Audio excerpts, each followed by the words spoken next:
If your Kia Sportage won't start in park but fires up in neutral, you're likely dealing with a faulty neutral safety switch. 85% of the time, being able to start the car in neutral confirms that your park position sensor has failed.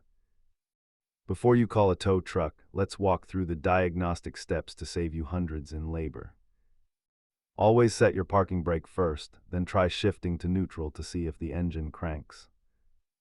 While the switch is the main suspect, worn shifter bushings or a bad brake light switch can also cause this.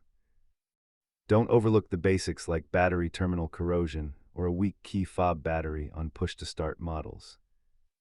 Cleaning the switch is a great DIY project, but internal transmission sensors usually require a professional shop.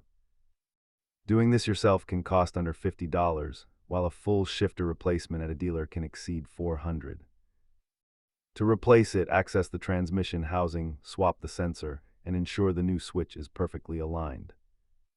You'll only need basic tools like a 10mm socket and some electrical contact cleaner for this job. Remember, a broken brake light switch can mimic these symptoms, so check your tail lights first.